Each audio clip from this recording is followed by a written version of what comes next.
मी आता विधान भवनाच्या बाहेर पडलोय, तर या सर्व प्रकरणाची पॉइंट ऑफ इन्फॉर्मेशन खाली माहिती सरकारला दिली. मला संध्याकाळपर्यंत माननीय मुख्यमंत्र्यांकडून उत्तर अपेक्षित आहे. आणि या घटनेचा जो प्रमुख सूत्रधार आहे त्या सूत्रधारासहित FIR मध्ये नाव आलं पाहिजे आणि सर्वांना शासन झालं पाहिजे.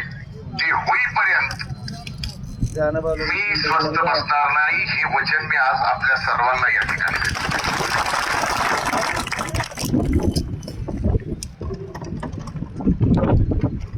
ही अतिशय दुर्दैवी घटना आहे.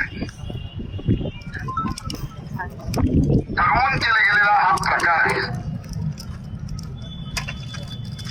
मी शुक्रवारी या परिवाराला भेटायला येतोय आणि मी आज आपल्या सर्वांना सांगतो, ज्या ज्या ठिकाणी ज्या ज्या वेळेस ज्या ज्या समाजावर कसलाही प्रकारचा अन्याय झाला त्या त्या वेळेस मी मुंडे घराण्याने संघर्ष केला. संघर्ष आपल्या रक्तात आहे.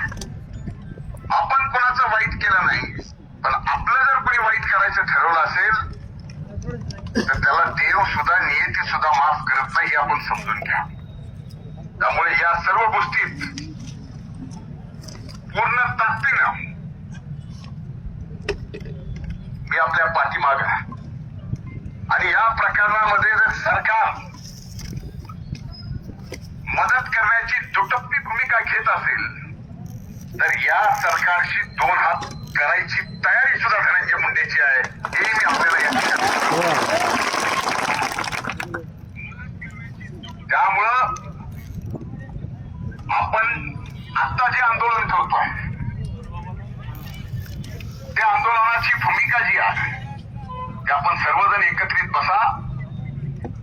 हे आपलं भांडण काय कुठल्या एका ठराविक जाती पातीसाठी नाही.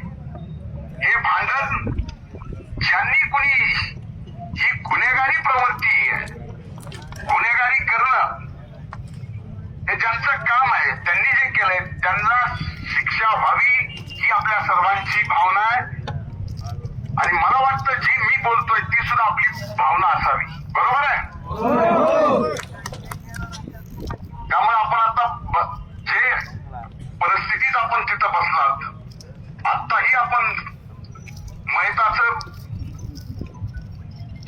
प्रेत तिथं आपण ठेवलेलं आहे.